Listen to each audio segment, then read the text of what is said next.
एक देश था। उस देश में अरबों लोग रहते थे। कहते हैं कि दुनिया का सबसे महान देश वो हुआ करता था।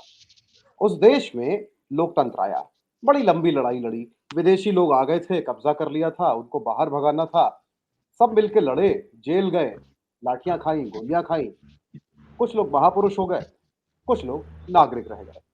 देश आज़ाद हो गया, कहा गया अब लोकतंत्र आया है। लोकतंत्र आया है का मतलब गाँव के आदमी को समझा दिया गया कि भई ये वोट है और तुम जो हो अब सरकार चलाओगे, वोट डालोगे, इससे सरकार बनेगी, इससे सरकार गिरेगी और तुम चाहो तो हर 5 साल में अगर सरकारें काम नहीं करती, उनको बदल सकते हो।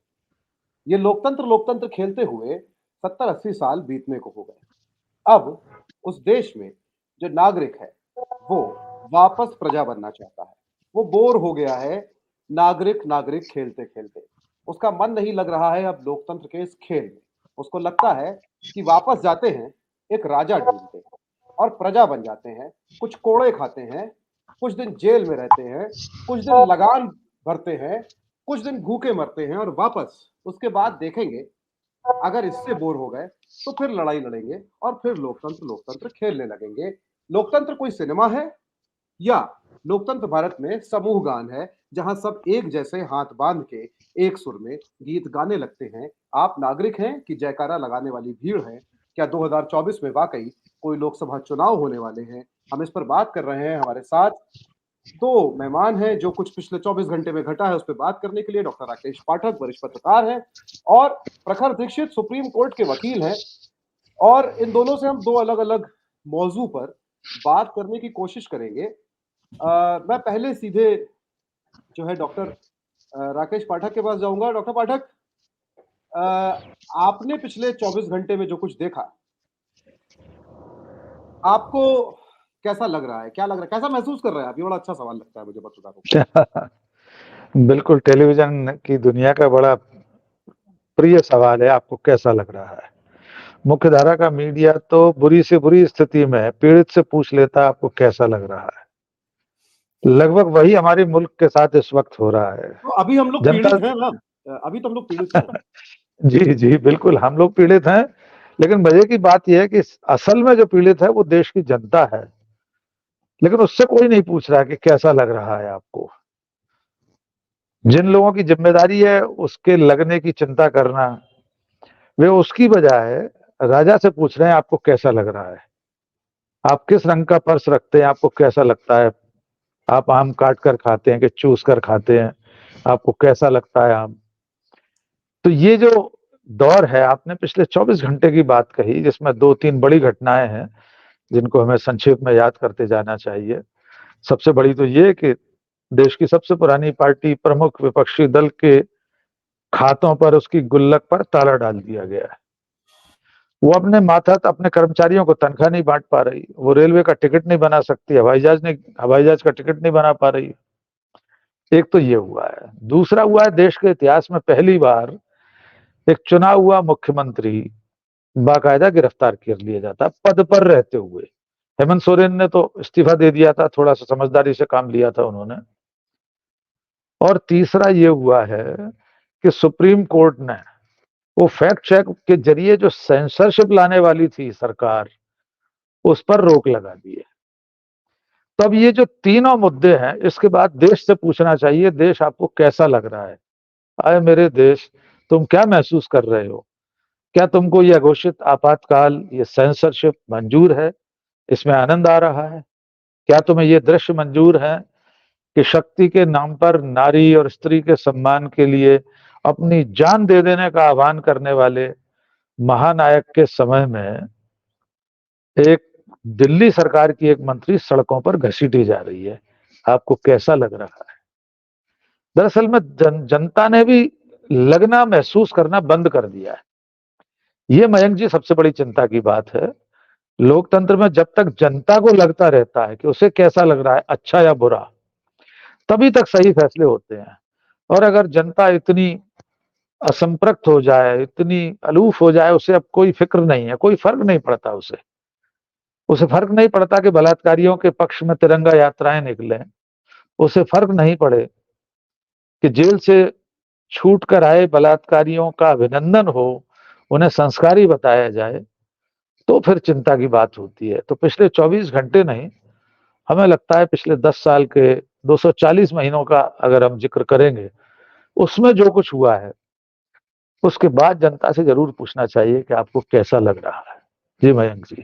जी, मुझे आपकी बात पे जो आप कह रहे थे कि जनता ने जो है, वो अब दर्द महसूस करना बंद कर दिया। जॉन एलिया उर्दू के शायर थे जी। और वो एक अपनी ग़ज़ल में कहते हैं, बड़ा मज़ेदार शेर है कि बात तेरे जाने जहाँ, दिल में रहा अजब समा, याद रही तेरी यहाँ, फिर तेरी याद भी गई। तो अब वो दर्द जी, भी जा चुका है। अब जो है वो बिल्कुल सही। इन सब चीज़ों से जनता जो है ऊपर उठ चुकी है। प्रखर के पास मैं जा रहा हूँ, प्रखर, अभी हम रीसेंट अगर हम अपडेट की बात करें परिस्थिति की, तो रीसेंट अपडेट ये है कि अरविंद केजरीवाल का जो मामला है, दिल्ली के मुख्यमंत्री का, वो अदालत में पहुँचा और उसके बाद खुद ही जो है उन्होंने, जो है वहाँ से वो पिटीशन अपनी वापस ले ली, याचिका गिरफ्तारी के खिलाफ, और कहा हम लोअर कोर्ट जाएँगे। आप अगर ये समझा पाएँ कि ऐसा क्यों हुआ? और उसके बाद हम दूसरी चीज़ों पर भी आ रहे हैं कि आपको क्या लगता है? अनम्यूट कर दीजिएगा। देखिए 2 प्रश्न हैं, एक तो लिस्टिंग का प्रश्न है, जिसपे हम लोग पहले भी बात कर चुके हैं कि सुप्रीम कोर्ट में लिस्टिंग की समस्या महसूस करी जा रही है, जो कि मास्टर ऑफ रोस्टर के रोल के अंडर में स्क्रूटनी में है। सुप्रीम कोर्ट जजेस ने, सिटिंग जजेस ने कोर्ट से स्टेटमेंट्स दिए हैं इस पर कि लिस्टिंग ठीक से नहीं हो रही है या लिस्टिंग में कुछ प्रोसीजर्स फॉलो नहीं हो रहे हैं जो सुप्रीम कोर्ट ने खुद बनाए हैं। दूसरा कि लिस्टिंग के इतर जब आपको पर्टिकुलरली पता हो कि सारे मैटर्स जो ऑपोजिशन लीडर्स के हैं, वो पर्टिकुलर बेंचेस के पास जा रहे हैं, तो ये बहुत समस्यापरक चीज़ हो जाती है। मैं मैं इसमें इस किसी पे थोड़ा आपसे और चाहूँगा कि आप समझा के कहें, जो बात आपने कह दी है पर्टिकुलर बेंचेस के पास। आप वकील हैं सुप्रीम कोर्ट के। जी। क्या कहना चाह रहे हैं आप इससे? जी, मैं बहुत साफ तरीके से कहना चाह रहा हूँ कि ये ऐसा लगता है कि सरकारी तौर पर कहीं बेंच हंटिंग कहते हैं हम लोग, वो हो रही है। सरकार इसमें कहीं से लिस्टिंग जो है उसको मैनेज करने की कोशिश कर रही है, जो सुप्रीम कोर्ट के लिए बहुत चिंताजनक विषय है। क्योंकि सारे सरकारी मैटर्स ही इंडिविजुअल बेंचेस के पास जा रहे हैं, जिससे लिबर्टी के अगेंस्ट ऑपोजिशन लीडर्स को रिलीफ नहीं मिलता है। चाहे वो केजरीवाल हो, चाहे वो हेमंत सोरेन हो या और लीडर्स हों या इवन सरकारें हों। आप सुप्रीम कोर्ट का पिछले 5 साल का रिकॉर्ड उठा करके देख लें, तो अगर सिटिंग पार्टी के लीडर्स को 50-60% रिलीफ मिला होगा, तो ऑपोजिशन लीडर्स को 10-20% केसेस में रिलीफ हुआ होगा। और मैं इसकी बात ये नहीं कहता हूँ, benches can be pro liberty and benches can be against liberty. ये एक जुडिशियल कंस्ट्रक्ट है। नहीं, बट लेकिन मैं तो सीधे अगर नाम मैं ना आप नहीं, आप सुप्रीम कोर्ट के वकील हैं, आपको वहाँ रोज़ जाना है, मैं नाम लेता हूँ, बेला त्रिवेदी। एक ही जज है जो उमर खालिद के मामले में भी होती हैं और बार-बार बेल डिनाई करती हैं और आखिरकार उमर खालिद भी ये कहता है कि भई हम लोअर कोर्ट में जाएँगे। आज हुँ, के कविता के मामले में वही थी और अरविंद केजरीवाल के मामले में भी सेम बेंच थी। और कपिल सिब्बल ने कोर्ट में कहा कि योर ऑनर माय लॉर्ड, ये जो कुछ हो रहा है ये ऐतिहासिक समय है, ये सब हिस्ट्री में लिखा जाएगा जस्टिस खन्ना से। और ये इतिहास इसको याद रखेगा। ये हटाया नहीं जा सकता। नहीं सर, ठीक है, हम देखेंगे। देखिए तो जैसा ऐसे में कि फैज़ हो गए सब। जैसा कि आपने बहुत जी। अच्छी बात कही कि कपिल सिब्बल जी ने ये कहा कोर्ट में, और ये वाक़ई में ऐतिहासिक समय है, क्योंकि एक वो समय भी था सुप्रीम कोर्ट का जब अफ़ज़ल गुरु के लिए भी रात में कोर्ट बैठी थी। और सिटिंग मुख्यमंत्री, चाहे वो आपके हेमंत सोरेन हो, चाहे केजरीवाल हो, इनके लिए कोर्ट आज की तारीख में ज़रूरी नहीं समझती कि रात में प्रोसीजर को बायपास करके, बैठ करके एक सिटिंग चीफ मिनिस्टर की ग्रीवेंस को सुनना चाहिए। अब दूसरी बात इसमें बहुत बड़ी मयंक ये आती है कि बहुत सारे लोग इसमें ये कह रहे हैं, मैंने डॉक्यूमेंट्स तो खुद नहीं देखे हैं, कि इसमें कहीं भी direct evidence transfer of money का नहीं है।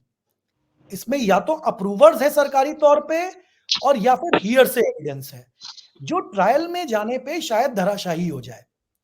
बट पॉलिटिक्स में टाइमिंग और परसेप्शन दोनों बहुत इंपॉर्टेंट है। नहीं, लेकिन 1 मिनट, आप जब ये कह रहे हैं कि ट्रायल में जाने पे धराशायी हो जाए, अब यहाँ पर दूसरा सवाल आता है, बहुत महत्वपूर्ण, क्योंकि ये एक डेमोक्रेसी है और इस देश में जो न्यायपालिका है, वो कहीं अलग से नहीं डाली गई है। वो जब इस देश की डेमोक्रेसी डिफाइन हो रही थी संविधान में, तब न्यायपालिका को बाकायदा लोकतंत्र के एक हिस्से के तौर पर डाला गया। और इसीलिए किसी ऑथोरिटेरियन स्टेट की तरह यहाँ पर लिबर्टी जो है वो सबसे महत्वपूर्ण है। बार-बार तमाम जजेस बड़ी-बड़ी बातें करते समय सुप्रीम कोर्ट के ऐतिहासिक फैसलों में यहाँ तक कि तमाम दुर्दांत अपराधियों को जमानत मिली है ये कहते हुए that bail is a norm, arrest और हिरासत जो है वो एक्सेप्शन है। जब तक कोई दोषी साबित नहीं हो रहा है तब तक वो निरपराध ही है, तब तक वो केवल आरोपी है। अब ये सिद्धांत कहाँ चले गए हैं, चाहे वो हेमंत सोरेन का मामला हो, चाहे अरविंद केजरीवाल का मामला हो, और मैं तो इसमें जोड़ रहा हूं मनीष सिसोदिया। ईडी ने आज कहा लोअर कोर्ट में जब स्पेशल कोर्ट में गया मामला कि Arvind Kejriwal is the kingpin. यही भाषा ईडी की मनीष सिसोदिया को लेके थी कि ये किंग पिन है। 14 महीने से वो जेल में है, उसके बाद 6 महीने से संजय सिंह जेल में है। अब अरविंद केजरीवाल जेल भेज दिए गए हैं, हेमंत सोरेन जेल भेज दिए गए हैं। उमर खालिद को पता ही नहीं चल रहा है, सदियां बीत गई हैं कि लग रहा है बाहर निकलेगा तो उसको शायद ये दुनिया ही अलग देखने को मिलेगी, रोबोट चल रहे होंगे चारों तरफ। ठीक है, पता नहीं किस युग में बाहर आएगा। मैं ये जो मैं जमानत एक बात इसमें इसमें मैं ऐड आपको करना चाहूंगा बैंक। हाँ, मैं एक बात इसमें ऐड करना चाहूंगा, आपको एक बड़ा अच्छा कॉमन थ्रेड बताता हूं। जी, आपने भी शायद पढ़ा होगा कि इसमें औरोबिंदो फार्मा के जो एमडी हैं, जो अप्रूवल रेड्डी। टर्न हैं, उनको जिस दिन ईडी ने गिरफ्तार किया उसके 5 दिन बाद उन्होंने इलेक्टोरल बॉन्ड के द्वारा 5 करोड़ रुपए दान किए बीजेपी को, जिसको बीजेपी ने अब तो बुलाया। अब इलेक्टोरल इसका बॉन्ड ही बंद हो गया है। अब अगर हम लोग को गिरफ्तार कर लेंगे हम लोग तो ये भी नहीं कर पाएंगे। तो मजे की बात क्या है मयंक, कि सरकारी वकील ने सुप्रीम कोर्ट में कहा कि ये प्रोसीड्स ऑफ क्राइम है जो आया इनके पास कहीं से, और उस मीटिंग में ये बैठे हुए थे जिसमें इसका सोर्स और इसके चैनल्स डिसाइड हुए। तो मुझे बताएं कि अगर 5 करोड़ रुपए बीजेपी के अकाउंट्स में जा रहा है ईडी की गिरफ्तारी के जस्ट बाद, तो वो प्रोसीड्स ऑफ क्राइम नहीं है मेरी समझ में। बजाय वैदिकी हिंसा बजाय हिंसा न हो। गौरव भाटिया की पिटाई के बहुत जी, अच्छा होता कि अगर सुप्रीम कोर्ट के जो न्यायाधीश हैं वो इसका कॉग्निजेंस लेकर के इसकी स्वतः जांच करवा लेते। नहीं पर हो सकता है कि देखिए गौरव भाटिया के मामले में तो हो सकता है कि वो वीडियो देखना चाहते हो गौरव भाटिया का, इसलिए कॉग्निजेंस लिया हो उन्होंने उस मामले का। खैर मैं राकेश जी के पास जा रहा हूँ। जोक सपाट, गौरव भाटिया बुरा ना माने इस बात का, हम लोग भी उनकी किसी बात का बुरा नहीं मानते। राकेश जी, ये सवाल जो अभी न्यायपालिका वाले सवाल थे, पिछले 1 महीने से अचानक से फिर से हल्ला मच गया कि न्यायपालिका ही इस देश को बचाएगी। एक, कि क्या तब आपको लगा था कि वाकई ऐसा कुछ हो गया है? ठीक है। दूसरा, कि क्या जुडिशरी अभी भी बहुत सेलेक्टिव खेल रही है और वो भी जो है अपना देख के कहाँ क्या करना है, क्या नहीं करना है, उस हिसाब से ही काम कर रही है, और अगर ऐसे ही रहा तो फिर तो लोकतंत्र की ऐसी तैसी हो गई। राकेश जी। देखिए, अभी जो प्रखर कह रहे थे उन्होंने कोर्ट के कामकाज के बारे में, कोर्ट की रजिस्ट्री के बारे में बताया। मैं हमेशा से कहता आया हूं, बार बार कहता हूं, कल भी मैंने 2-3 चैनल्स पे कहा है कि लोकतांत्रिक व्यवस्था किसी एक संस्था से ही सिर्फ उम्मीद रखने लगे, सिर्फ उस पर आश्रित रह जाए, तो बाकी कार्यपालिका व्यवस्थापिका अगर फेल हो जाए, चौथा पाया हम लोग हैं। यद्यपि संविधान में कोई उसको चौथे पाए की मान्यता नहीं दी गई है, कोई विशेष दर्जा है ही नहीं, लेकिन अगर ये तीनों पाए फेल हो जाएं और अकेले एक से उम्मीद करें, और उसमें भी एक और बात मयंक जी, वो और ज्यादा विडंबनापूर्ण बात है, लोग सुप्रीम कोर्ट में भी समय समय पर व्यक्ति विशेष से सिर्फ उम्मीद लगाए रखते हैं कि साहब उम्मीद की रोशनी सिर्फ चंद्रचूड़ साहब से दिख रही है। यानी न्यायिक व्यवस्था, कायदा कानून, तौर तरीके, संविधान, वो सब एक तरफ है, एक व्यक्ति चाहेगा तो देश बच जाएगा, उस एक व्यक्ति के भरोसे न्याय मिलेगा। व्यक्ति क्यों, व्यवस्था के भरोसे न्याय क्यों नहीं मिलना चाहिए? बाकी संस्थाएं न्याय क्यों नहीं करेंगी? जिसका जो जिम्मा है, पुलिस का जो जिम्मा है वो करेगा, जिला प्रशासन का जो जिम्मा है वो करेगा, संसद और विधायिका का जो जिम्मा है विधानसभाओं का, वो अपनी जिम्मेदारी निभाए। तो मैं इस बात से कभी सहमत नहीं होता, और मैं हमेशा ये पूछता हूं, कल चंद्रचूड़ रिटायर हो जाएंगे, फिर कोई XYZ CGI बनेगा, और मान लीजिए वो ऐसा नहीं हुआ, तो न्याय का जो नैसर्गिक सिद्धांत है, संविधान की जो पोथी है, उसका कोई महत्व नहीं है। एक आदमी का महत्व है क्या कि ये है इसलिए देश में न्याय हो रहा है, चंद्रचूड़ साहब है इसलिए इलेक्टोरल बॉन्ड खुल गया। मैं कह रहा हूं चंद्रचूड़ नहीं होते, प्रखर दीक्षित होते सीजेआई, तब भी क्या गुण दोष के आधार पर, सबूत गवाही साक्ष्यों के आधार पर न्याय नहीं मिलना चाहिए इस देश को? ये ज्यादा चिंताजनक बात है। हमारी पूरी व्यवस्था, हमारा ये चौखंबा लोकतंत्र लड़खड़ा जाएगा अगर हम सिर्फ एक के भरोसे रहेंगे तो। और तीसरी बात, क्या सब वहां तक पहुंच पाते हैं? क्या सब वहां तक पहुंचकर न्याय भी प्राप्त कर पाते हैं? क्या उनको इंसाफ मिल पाता है? कितने इतने विषय हैं कि सुप्रीम कोर्ट जाने के बाद भी लौटा दिया जाता है। जैसा कि आपने अभी हास प्रयास में कहा कि बारिश का पानी भी अंदर नहीं गया, पानी से कहा गया सुप्रीम कोर्ट के द्वारा कि पहले जाओ लोअर कोर्ट में जाओ, ये हाई कोर्ट में होकर आओ। तो क्यों एक संस्था के भरोसे इस पूरे देश को उम्मीद लगा के रखना चाहिए? सबको अपना अपना काम करना चाहिए, नागरिकों को भी। हम जो प्लेट्स में नागरिकों को देखा, यही यही तो सवाल है, नागरिकों का काम तो क्या है? नागरिक का काम अपना जो है घर चलाना है, खाना खाना है, वोट डालना है, और क्या काम करेगा वो? इसका क्या? बिल्कुल बिल्कुल, मैं उस पर ही आ रहा हूं। आपके जो जितने भी हेडलाइन सब हेड चल रहे हैं, देखिए, नागरिक को वोट डालना है, लेकिन वोट डालने से पहले इतना तो सोचना है कि वो 81 करोड़ नागरिक जो है वो क्या सिर्फ 5 किलो अनाज पर ही जिएगा? उसका अपना कोई स्वाभिमान नहीं है? उसका भारतवासी होना गौरवपूर्ण जो उसका जीवन था, वो एक 5 किलो अनाज पर आश्रित होकर रह गया है। क्या ऐसा जीवन उसे जीना है? क्या उसे कभी ये सवाल नहीं पूछना है कि ये सरकार आखिर कर क्या रही है? क्या अब 2014 से पहले जो महंगाई उसके लिए डायन थी, क्या वो नागरिक अब ये पूछेगा नहीं ये महंगाई अब डार्लिंग कैसे हो गई है? क्या वो नागरिक हम और आपसे, मीडिया से भी ये नहीं पूछेगा कि मुख्य धारा का मीडिया प्राइम टाइम में महंगाई के पक्ष में प्रोग्राम दिखा रहा है? प्रखर जी, आप भूले नहीं होंगे, एक चैनल पर चौधरी साहब बता रहे थे महंगाई कितनी अच्छी चीज है, इससे विकास होता है, तरक्की होती है, पेट्रोल डीजल महंगा होना बहुत अच्छी चीज है। तो ये वाला दर्शन शास्त्र किताबों में, राजनीति विज्ञान और मीडिया की किताबों में 2014 से पहले नहीं आया था। मेरे एक मित्र ने मुझे यही समझाया था कि देखो, पेट्रोल महंगा हुआ है, इससे ये फायदा हुआ है कि पर्यावरण को लेकर हम लोग सचेत हुए, और मैं तो साइकिल जो है बाइसिकल खरीदने जा रहा हूँ। बहुत फिर बढ़िया। वो बाइसिकल खरीदने गए। फिर उनका मेरे पास फ़ोन आया। बोले, "यार, ये बाइसिकल इतनी महँगी हो गई है यार, ये कैसे खरीदी जाए?" तो मैंने कहा, "एक काम तो, करो, तो एक पहिया अभी खरीद लो, एक अगले महीने खरीद लेना, फ्रेम जो है बाद में डलवा लेंगे उसमें।" तो लेकिन एक मशवरा और भी आप दे सकते थे जी, कि बाइसिकल की भी क्या जरूरत है? हमारे पुरखे तो पैदल चलते थे, बैलगाड़ियों में चलते थे, खच्चर पर चलते थे, ऊंट पर चलते थे, घोड़ों उन पर चलिए, वो नहीं, साइकिल से लेकिन तो उसमें सस्ते ही मिल। एक और बात है, साइकिल से इससे भी बैर है कि बाइसिकल फिर पंक्चर होगी तो अब्दुल के पास जाना पड़ेगा उनको, जो अब्दुल के उनका पास आइडिया जाना, है, उनका जो पूरा आइडिया है उसमें प्रॉब्लम ये भी है। ये भी है। तो हाँ, ये वाले सवाल ही तो हैं जो जी, इस जनता को पूछने हैं। जनता जब ये सवाल नहीं पूछेगी तो जिस तरह की सरकार आज है, फिर वो उसी को डिजर्व करेगी। फिर तो आपको महंगाई, पेट्रोल डीजल पर 50-60 रुपए बढ़ाने के बाद 2 रुपए कम किए जाएंगे, तो पूरा केंद्रीय मंत्रिमंडल, पूरी उनकी सोशल मीडिया की अक्षोहिणी सेना थैंक यू मोदी जी करेगी 2 रुपए कम करने पर। वो ये भूल जाएगी कि इन्हीं मोदी जी ने, ऐसी सरकार ने पेट्रोल को 60 से 105 पर लेकर आने का पुनीत कर्म किया है।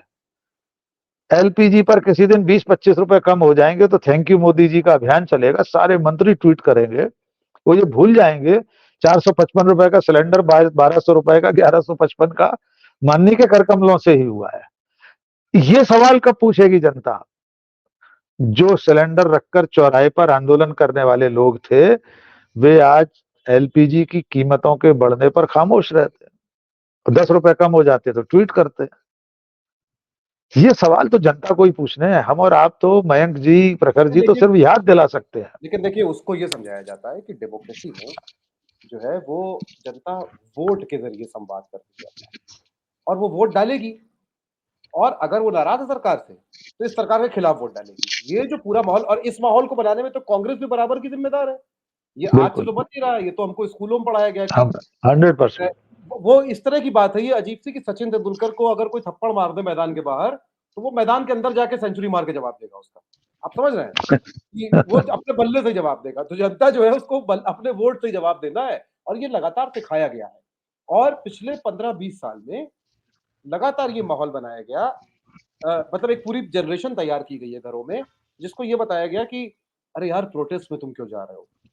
वहाँ डिटेन हो जाओगे, तुम्हारा करियर खराब हो जाएगा, वो पुलिस के मामले में नहीं पड़ना चाहिए, तुम्हारा नाम थाने में चला जाएगा, कल को ये सर्टिफिकेट बनना होगा, वो बनना होगा, वीज़ा लगना होगा, अला-फला, ये सारी चीज़ें करके उसको हम वोटर में हमने कन्वर्ट कर दिया। प्रखर, मैं आपके पास आ रहा हूँ, मैं एक बड़ा ज़रूरी सवाल पूछना चाहता हूँ, आप चाहें तो मना कर सकते हैं जवाब देने से। क्या ये नहीं लगता है कई बार कि अदालत या जो माय लॉर्ड वहाँ बैठे हैं, माय लॉर्डशिप, और चाहे वो कोई भी महामहिम हो इस देश में, ये कंटेम्प्ट वगैरह के कानून खत्म हो जाने चाहिए, क्योंकि फिर करें क्या ऐसे में हम? हम कैसे करें? हमसे क्या एक्सपेक्ट, वो डाँट सकते हैं, वो कह सकते हैं I can say something that would sound unpleasant to you, वो आप पे जुर्माना लगा सकते हैं, वो आपको साल दर साल अपनी देहरियों पे नाक रगड़ने, सर पटकने पे मजबूर कर सकते हैं, पर आप कुछ भी अशोभनीय नहीं बोल सकते। वाणी की हिंसा जो है, वो भी अलाउड नहीं है, तो हम क्या करें? हम क्या अपने छुरियाँ भोंक लें इस प्रोटेस्ट में? मयंक, मैं इसमें एक चीज कहना चाहता हूँ। हमारे जो कॉन्स्टिट्यूशनल फेमर्स थे और उसके बाद की बहुत सारी सरकारें, सभी पार्टियों की मैं कहूंगा, कहीं तक दोनों तरफा संवाद होता था उनमें। चाहे वो प्रधानमंत्री आपके प्रेस कॉन्फ्रेंस के लिए आए, चाहे प्रधानमंत्री को मीडिया घेर पाए। पहली बार शायद देश में हम देख रहे हैं, और आप दोनों लोग सम्मानजनक और बहुत वरिष्ठ लोग हैं, मुझसे बहुत ज्यादा जानते होंगे, कि प्रधानमंत्री संवाद ही नहीं करना चाहते और टॉप लेवल के लीडर्स कोई संवाद नहीं करना चाहते। समस्या इसमें क्या है कि चाहे डिफेमेशन हो, क्रिमिनल या सिविल, या फिर आपका कंटेम्प्ट हो, ये एक तरफा फ्लो कर रहा है। अदालत के जजमेंट्स के प्रति क्या जनता में कंटेम्प्ट नहीं हो सकता? क्या अदालत के मन में ही कंटेम्प्ट हो सकता है अपनी पावर्स को लेकर के?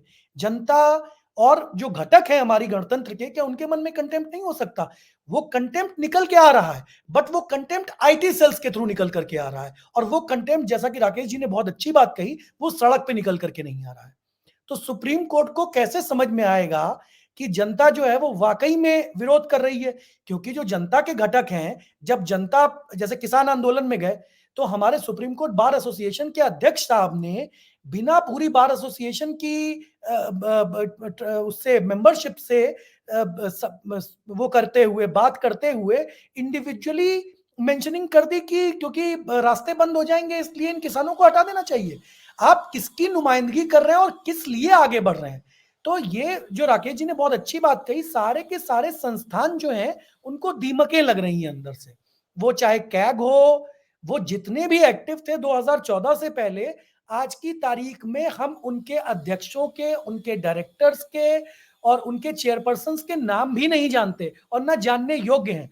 आप ले लीजिए नेशनल कमीशन ऑफ वुमेन, आप ले लीजिए एससी एसटी कमीशन, आप ले लीजिए कैग, किसी के नाम नहीं जानते आप ले लीजिए सीबीआई में डायरेक्टर कौन है, किसी के नाम नहीं जानते, एक व्यक्ति नहीं जानता होगा नाम, क्योंकि सीवीसी, प्रखर सीवीसी जिसकी रिपोर्ट पर यूपीए की सरकार चली गई थी, विनोद जी राय, उन्होंने माफी मांगी बाद में। आज की जी तारीख में हम और आप भी नहीं जानते कि कौन है देश का जी मुख्य सतर्कता आयुक्त, कौन है, हमें नहीं पता। जी। तो ये मैं समझता हूं कि कलेक्टिव कॉन्शियंस से बहुत एक सूझी समझी रणनीति के तहत इन संस्थाओं को हटाया गया है, जिसमें सुप्रीम कोर्ट भी है।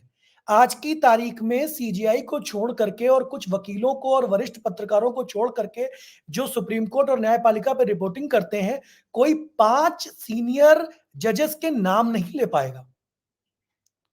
वो क्यों हो रहा है?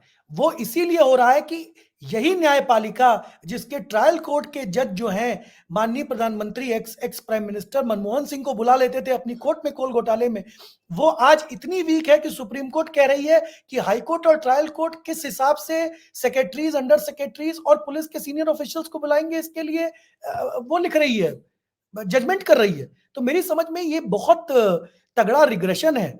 और मैं कहूंगा कि चाहे दवे साहब कह रहे हो, चाहे रोहतगी साहब कह रहे हो, चाहे सिब्बल साहब कह रहे हो, ये सब सही बातें कह रहे हैं। बहुत एक्सपीरियंस लोग हैं जिन्होंने सिविल सोसाइटी को लेकर भी मल्टीपल मुकदमे किए हैं, उनको अंजाम तक पहुंचाया है। और चाहे मयंक आपने बात करी आज की केजरीवाल की, जिस तरीके से, और मैं राजनीति में और लॉ में भी सामंजस्य बहुत कम मानता हूं और बहुत कम मानता हूं कि चीजें आप से आप हो जाती हैं। तो एक ही दिन में एसबीआई ने पूरी लिस्ट निकाली और उसी दिन शाम को हाईकोर्ट ने ऑर्डर दिया और सेम डे केजरीवाल की गिरफ्तारी हो जाती है। मैं इसको नहीं मानता कि ये किसी भी तरीके का सामंजस्य है। जी, मैं राकेश जी आपके पास आ रहा हूँ, ये अंतिम सवाल, अंतिम हिस्सा है इसका, क्योंकि इस पे अब लग रहा है कि शायद लगातार ही बात करनी पड़ेगी, तो थोड़ी-थोड़ी करके रोज़ बात की जाए। जो सवाल सबसे महत्वपूर्ण है, क्या इस तरह से अगर 2024 के लोकसभा चुनाव होते हैं, राकेश जी, तो ये चुनाव होंगे भी या ये वैसे ही मखौलिया चुनाव होंगे जैसे तमाम उन मुल्कों में होते हैं जहाँ पे डिक्टेटरशिप्स होती है? परवेज़ मुशर्रफ ने भी कराए थे और ठीक है, कराने को तो कोई भी करा सकता है। क्या आप कैसे देख रहे हैं? अभी की स्थिति में आप कैसे? देखिए, अभी की स्थिति में मैं एकदम ये इस नतीजे पर नहीं पहुंचूंगा कि ये व्लादिमीर पुतिन या शी जिनपिंग या किम जोंग उन जैसा चुनाव कोई हो रहा है, साउथ कोरिया जैसा। चुनाव अभी अपने रास्ते पर है, लेकिन सत्ता में बैठे लोग, सरकार वैसा साफ सुथरा चुनाव नहीं चाहती जैसा अब तक अपने यहाँ होता आया है।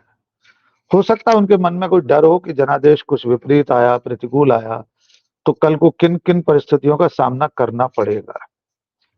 इसलिए मैं ये मान रहा हूं कि चुनाव तो अभी अपनी प्रक्रिया में चल रहा है। इसमें जो हो सकता है वो सरकार अपने स्तर पर कर रही है कि विपक्ष को बिल्कुल नकदंत विहीन बना दिया जाए, उसको आर्थिक रूप से उसकी कमर तोड़ दी जाए कि वो अपने पोस्टर बैनर भी न छपवा सके, वो आम सभाओं के लिए मंच लगाने के लिए टेंट हाउस का पेमेंट न कर सके, अपने स्टार प्रचारकों के लिए हवाई जहाज का टिकट न ले सके। ये सब वे कर रहे हैं। बाकी जो उनके पाले में आकर खड़े नहीं होना चाहते, उनको जेल भिजवा रहे हैं। इस सबके बीच में चुनाव हो रहा है, चुनाव चल रहा है। ये भी देश के इतिहास में पहली बार है। जैसा कि मल्लिकार्जुन खड़गे ने कल कहा था कि दुनिया में कई ऐसे चुनाव भी हुए हैं जहां 90% वोट एक व्यक्ति को मिले हैं। उनका इशारा सीधे पुतिन की तरफ था। लेकिन अगर जनता इस समय नहीं जागी और मीडिया का बड़ा वर्ग, वकील भी, प्रखर जी जो कह रहे हैं कि बार एशियन के लोग किस तरह से आवेदन लगा देते हैं, दूसरे मामले में भी जो सुप्रीम कोर्ट बार अधीश अग्रवाल, क्या नाम है उनका, अधीश अग्रवाल, उन्होंने राष्ट्रपति को लिख दिया आप इंटरवीन करिए, फिर बाद में मुकर गए। तो ये जो सारे लोग हैं समाज के ये आदेश जिम्मेदार, अग्रवाल तो मुझे सॉरी टू से बट क्योंकि आज थोड़ा-सा सार्कास्टिक होना चाह रहा हूँ। कल रात से मेरा बहुत मन कर रहा है, मैं रेल में था और अधीश अग्रवाल दरअसल वो पुराने कुछ अ, अंकल हो जाते थे जो 45 की उम्र पार कर जाते थे और वो अखबारों के संपादक के नाम चिट्ठी लिखा करते थे। अधीश अग्रवाल ने तय किया है कि वो सुप्रीम कोर्ट के वो सीजेआई और राष्ट्रपति, उनका स्तर जो है वो संपादक का नहीं है भाई। तो वो उनको चिट्ठी लिखेंगे, बस वो ये नहीं समझ पा रहे हैं कि जिस पैड पे वो लिख रहे हैं चिट्ठी, वो बार एसोसिएशन का है, उनका अकेले का नहीं है। तो बस ये गड़बड़ी वो बार-बार कर रहे हैं। जी रंजीत बिल्कुल सही बात। जैसा कि प्रखर जी अभी कह रहे हैं कि एसोसिएशन के साथियों से बिना विमर्श किए आप अपनी कार्यकारिणी से भी बात नहीं कर रहे हैं। आप जनरल बॉडी से मत करिए, कम से कम कार्यकारिणी के बाकी पदाधिकारियों से तो बात कर लीजिए पर देश कि भी तो भाई ऐसे ही चल रहा है। बार क्यों नहीं चल सकता है? बार एसोसिएशन सॉरी बार ऐसी भी हाँ है देश ऐसी भी है कि जो अब की बार के चुनाव हुए थे और उनका निर्णय आया था, बिना किसी का नाम लिए बहुत सारे लोगों ने कहा कि नॉन प्रैक्टिशनर्स को हम लोगों ने जिताया, पूरे साल मनोरंजन का माहौल रहेगा। तो वो मुझे लगता है मनोरंजन ही कि होता। पूर्ण रूपेण मनोरंजन हम लोगों को देखने को मिल रहा है। देखिए प्रधानमंत्री भी तो हमने ऐसा ही चुना था। बार एसोसिएशन अपवाद क्यों रहे? बिल्कुल हम सही बात देखिए है। इस देश में भूख गौण है, बेरोजगारी गौण है, महंगाई गौण है, अशिक्षा गौण है, भ्रष्टाचार गौण है। महत्वपूर्ण सिर्फ एक चीज़ है, मनोरंजन। मिल रहा है कि नहीं मिल रहा है, ये सवाल है। मोदी जी मनोरंजन पहुँचा दे आपको, रहे हैं। मनोरंजन सर्वोच्च शिखर से मिल रहा है और ये सब बातें हम लोग तब तक कर ही लेते हैं जब तक कि सुप्रीम कोर्ट ने वो फैक्ट चेक वाले नियम पर रोक लगा रखी है। वरना मयंक जी आपके चैनल को डिलीट करने का आदेश पीआईबी का वो फैक्ट चेक यूनिट किसी भी क्षण आपके पास भेज देगा। आप नहीं हटाओगे तो यूट्यूब को आदेश दे देगा कि इसको हटाइए। मैं अभी ये घोषित सेंसरशिप होगी या फिर बिना शर्त, या फिर बिना शर्त माफी मांगी है। देखिए देश जिस तरह चल रहा है उसका आपने बहुत सही संकेत कर दिया, तो चलते चलते उसकी भी बात कर लें। प्रधानमंत्री जी एक तंत्रात्मक व्यवस्था में शासन चला रहे हैं। केंद्रीय मंत्रिमंडल के सदस्यों को भी नहीं मालूम होता कि नोटबंदी होने वाली है। केंद्रीय मंत्रिमंडल के सदस्यों को नहीं मालूम होता कि अगले सत्र में संसद में क्या चीज रखी जाने वाली है। दूसरी तरफ देश में जिनका भला करने के लिए कोई कानून ला रहे होते हैं प्रधानमंत्री जी, उनसे भी कोई बात नहीं करते। किसानों का भला करने चले थे, किसानों से बात नहीं की। ड्राइवर साहिबान का भला करने चले थे, ड्राइवर से बात नहीं की। और अंत में उनकी तपस्या में कमी रह जाती तो उनको कानून वापस लेने पड़ते हैं। लेकिन इस पूरे दरमियान देश को पर्याप्त इसकी सजा भुगतनी पड़ती है। उन वर्गों को हड़ताल करनी पड़ती है। किसानों ने इतनी लंबी हड़ताल पिछली बार की, आज भी बैठे हैं दिल्ली के किनारे। ड्राइवर्स की हड़ताल तो एक दिन ही चली, उसमें सरकार घुटनों के बल आ गई। तो ये किसी की, जो कहते हैं ना साझेदारी, लोकतंत्र में सबके साथ मिलकर बात करके लोकतंत्र को चलाया जाता है। लोकलाज से चलता है लोकतंत्र। लोकलाज की तो चिंता है ही नहीं, साझेदारी की भी कोई फिक्र नहीं है, किसी को शामिल नहीं करना चाहते। 1.5 लोगों की सरकार है, एक स्वयं वे और दूसरे वे, आधे वे। अब दोनों के नाम लेने की जरूरत नहीं है, सब जानते हैं। जी, एक वो जो सवाल है, पहली बात तो ये कि आप जो कह रहे हैं कि किसानों के लिए कानून बनाया, जिसके लिए बना रहे हैं उसी को नहीं बता। Modi ji, I believe he loves surprises. तो आप अपने किसी करीबी को कई बार गिफ्ट देते हैं बिना उसको बताए, ये तुम्हारे लिए, तुम्हारे भले के लिए, तुम्हारे फायदे। तो मोदी जी उस तरह के व्यक्ति हैं, अच्छे आदमी है। आपने क्योंकि मुझे बता दिया है कि चैनल मेरा बंद हो सकता है, डिलीट हो सकता है, तो अच्छे आदमी है वो। लेकिन ये जो आप, मैं एक अंतिम बात जो जो बीच में टूट गई थी शायद मेरे ही सवाल की वजह से। क्या ये लगता है, उम्मीद बची है कि बचे हुए चुनाव के समय में लेवल प्लेइंग फील्ड जैसी कोई स्थिति हो पाएगी अब? क्या अदालत कुछ करेगी या बिल्कुल नहीं हो पाएगी। अदालत के ऊपर तो ज्यादा जिम्मेदारी नहीं सौंपी जा सकती, पर लेवल प्लेइंग फील्ड के लिए जिसकी सबसे बड़ी जिम्मेदारी है वो है भारत का निर्वाचन आयोग। और उससे ये उम्मीद करना कि वो चुनाव आचार संहिता के उल्लंघन की शिकायतों पर समतल पर खड़े होकर फैसला करेगा, ये बड़ा मजाक होगा, हम उससे ये उम्मीद करें। पिछले 9 साल में शायद ही कोई ऐसा चुनाव होगा जिसमें हमारे माननीय प्रधानमंत्री जी, बहुत आपने अच्छे कहा है, मैं 3 बार कह रहा हूं, माननीय प्रधानमंत्री जी बहुत अच्छे हैं, नरेंद्र मोदी जी बहुत अच्छे हैं, नरेंद्र मोदी जी बहुत अच्छे हैं।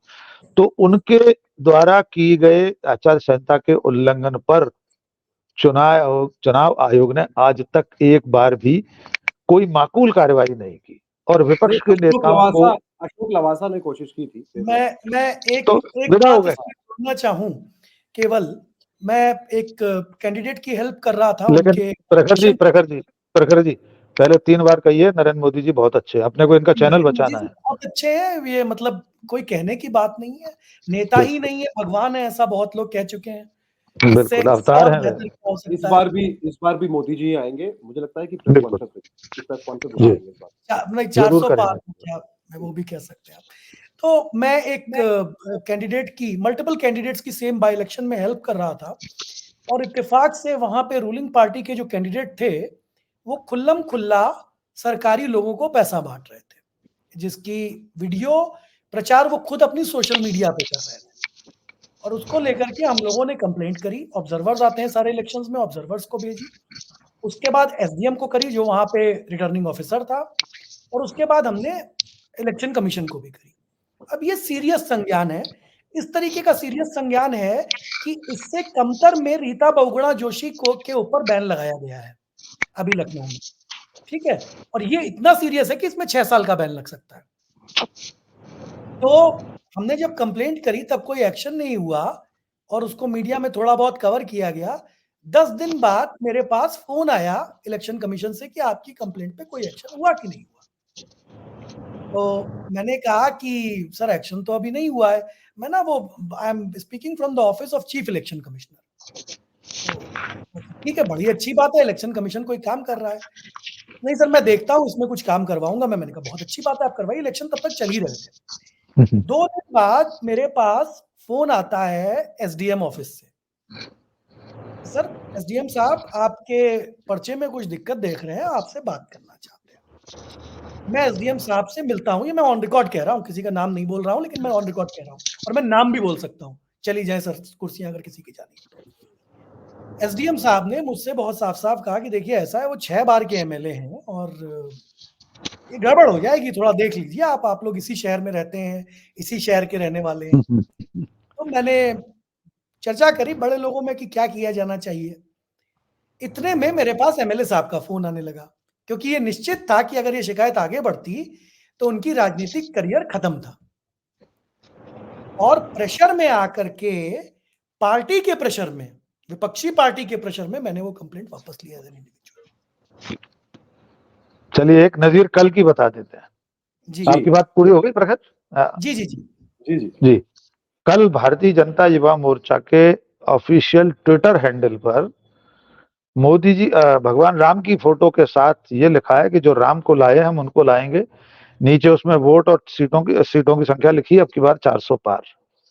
सीधे सीधे आदर्श आचार संहिता का, एमसीसी का उल्लंघन है। कांग्रेस ने उसकी शिकायत भी की है। लेकिन क्या आपको लगता है कि भारत का निर्वाचन आयोग जो शेरो शायरी सुना रहा था, जिसने उस सवाल का जवाब नहीं दिया, महिला पत्रकार ने जो पूछा था, वो इस पर कोई एक्शन लेगा? प्रधानमंत्री जी मतदान के दिन 100 मीटर क्षेत्र में, प्रधानमंत्री जी बहुत अच्छे हैं, लेकिन 100 मीटर की परिधि में चुनाव चिन्ह दिखाते हुए चलते हैं, वो भी आचार संहिता का उल्लंघन है। वे मतदान करने के बाद रोड शो करते हैं उसी सीट पर जहां वोट करके निकले, आचार संहिता का उल्लंघन है। एक जिले में मतदान हो रहा होता है दूसरे चरण का, जहां हो चुका होता है, वहां वे रैली करते हैं, पुल का उद्घाटन करते हैं या हाईवे का उद्घाटन करते हैं। बगल में सीमा लगी है दूसरे जिले की जहां मतदान चल रहा है उस दिन, लेकिन चुनाव आयोग उन्हें न रोकता है न टोकता है।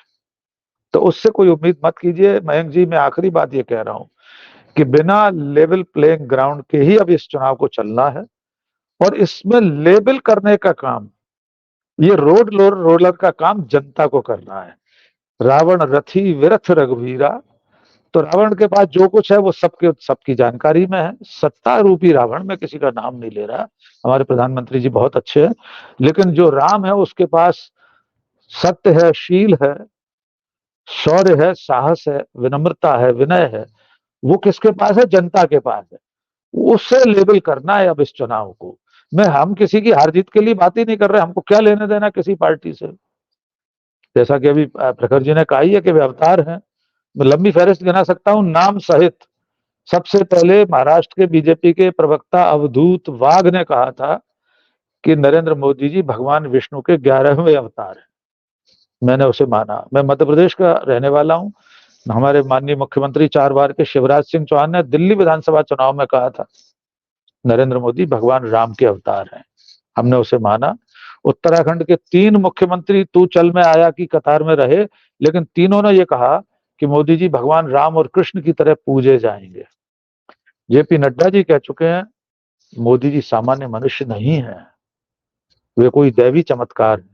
इसलिए हम तो मानते हैं सब बात को, क्यों नहीं मानेंगे? हम भी मानते हैं वे सचमुच अवतार ही हैं। जी प्रखर जी, मयंक जी। आप लोगों ने जोड़ दिया तो मैं भी जोड़ दूं। मैंने पिछले 15 दिन में 10 दिन में 2 बार कंप्लेंट कराई है इलेक्शन कमीशन में। एक बार मैंने कराई थी उस विज्ञापन पे कि एक झूठा विज्ञापन है, आचार संहिता लागू होने के बाद चल रहा है, जिसमें वो मोदी जी ने युद्ध रुकवा दिया था वाला। उसमें मेरी कंप्लेंट इस बिना पे खारिज कर दी गई, और मैंने ट्वीट किया है बकायदा वो स्क्रीनशॉट डाल के। वो खारिज इसलिए कह के कर दी गई कि मैंने अपनी कॉन्स्टिट्यूएंसी जो है मेरी लखनऊ, वहां के चुनाव अधिकारी के पास कंप्लेंट की थी। अरे एक राष्ट्रीय पार्टी वो विज्ञापन चला रही है, वो लखनऊ में भी वोट मांग रही है उसके आधार पे ना, वो नहीं कहीं भी हो सकता है पूरे देश में, सही बात है। ठीक है। तो उन्होंने कहा कि हमारे क्षेत्र में नहीं आता है, ठीक है। उस कंप्लेंट के बाद मैंने अभी एक कंप्लेंट की, और मैंने बकायदा दीनदयाल उपाध्याय मार्ग, जहां भारतीय जनता पार्टी का राष्ट्रीय ऑफिस है, वो सीट निकाल के, मटिया महल सीट है वो विधानसभा की, ठीक है, दिल्ली में, वो वहां मैंने कंप्लेंट की है अब कि विज्ञापन बकायदा धर्म के आधार पे जो है भाजपा के ऑफिशियल हैंडल से वोट मांगा जा रहा है। अभी मैं चेक करूंगा, हो सकता है उसका जवाब यह है कि ये हमारा क्षेत्र नहीं आ है। गया होगा। क्या हो सकता है ये आ जाए कुछ दिन बाद कि तुम्हारा क्षेत्र नहीं है जो कंप्लेंट कर रहा है, अपनी औकात में रहो, है ना। तो वो ये भी बोला जा सकता है। प्रखर, एक आखिरी सवाल, आप हाँ या ना में भी जवाब दे सकते हैं। क्या लेवल प्लेइंग फील्ड की चूंकि बात हुई है, और बात यहीं पे खत्म करना चाहते हैं, क्या अदालत जो है वो सुओ मोटो कॉग्निजेंस लेके कम से कम जो मीडिया है या इस तरह के जो प्रेशर ग्रुप्स हैं उन पे नकेल कस सकती है कि भाई चुनाव में लेवल प्लेइंग फील्ड बना रहने दे, वो कुछ निगाह रखेगा कि उसने भी सबको चुनाव आयोग पे ही छोड़ दिया और कुछ नहीं करेगा और कोई जरूरत नहीं उसे करने मयंक, बहुत अच्छी बात आपने कही। मेरी समझ में मुझे वेरियस हाई कोर्ट्स और सुप्रीम कोर्ट से इस विषय में बड़ी निराशा है क्योंकि हेट स्पीच को लेकर के और फॉल्स नैरेटिव को लेकर के सरकार एक्शन ले रही है, जिसको पहले स्टेट गवर्नमेंट्स ने शुरू किया ऑपोजिशन की, और उसके बाद केंद्र सरकार ने, जो राकेश जी कह रहे थे कानून, उनको नोटिफाई किया, जिस पे बॉम्बे हाई कोर्ट ने मोहर लगाई और फिर सुप्रीम कोर्ट ने रोक लगाई। मैं कहता हूं कि लेवल प्लेइंग फील्ड कैसे होगी जब अगर सारा पैसा एक पार्टी के पास है, सारे के सारे अपॉइंटमेंट एक पार्टी कर रही है, और उसके बाद पूरा तंत्र एक पार्टी के पास है। तो लेवल प्लेइंग फील्ड के लिए हमारे पास तो कुल मिलाकर के जनता बची, जैसा कि राकेश जी ने कहा, और कुल मिला के कोर्ट बचे। कोर्ट को इसमें निश्चित रूप से प्रोएक्टिव स्टेप लेना चाहिए, नहीं तो इलेक्शंस से ज्यादा ये ऐसा हेटफुल माहौल हो जाएगा इलेक्शंस तक कि बाद में लोग शायद एक दूसरे को मार काट रहे होंगे, मुझे तो लगता है राजनीति से। ठीक है, बहुत-बहुत शुक्रिया प्रखर, बहुत-बहुत शुक्रिया राकेश जी। जाते-जाते बस मैं सवाल आपसे जो है वो दोहरा देता हूँ कि नागरिक जो है उसे अब क्या करना है? खुशी मनाए कि डेमोक्रेसी में उसे दिमाग चलाने की ज़रूरत नहीं है? ये आप लोगों के लिए सवाल है। नागरिक क्या करे? चुनाव आयोग पे अभी भी भरोसा रखे और चुपचाप जाके अपना वोट डालकर लौट आए। नागरिक क्या करे? वो ये मान ले कि संवैधानिक संस्थाओं का सम्मान करना है, नागरिक के हिस्से में अब सिर्फ सम्मान करना यही रह गया है। अदालतों में याचिका लगाए या फिर सालों-साल इंतजार करे, फिर डाँट खाए और जुर्माना भरे। या फिर बच्चों को अपने ये सिखाना शुरू करे बचपन से कि आज्ञा का पालन करना ही नागरिक धर्म है, चुनाव एक रिचुअल है जिसका कारण किसी को नहीं पता। या फिर सड़कों पे उतरे, अधिकार मांगे, केस दर्ज कराए, हिरासत में जाए, लाठी खाए, लोकतंत्र बचाए, पर ये सब जो है, ये सब तो कभी सिखाया ही नहीं गया। इस बारे में सोचिएगा, सोचिएगा कि लोकतंत्र सिनेमा है या फिर समूह गान। मुझे पता है आप इस बारे में नहीं सोचते हैं, इसलिए सोचिएगा। बहुत-बहुत शुक्रिया राकेश जी, प्रखर आपको।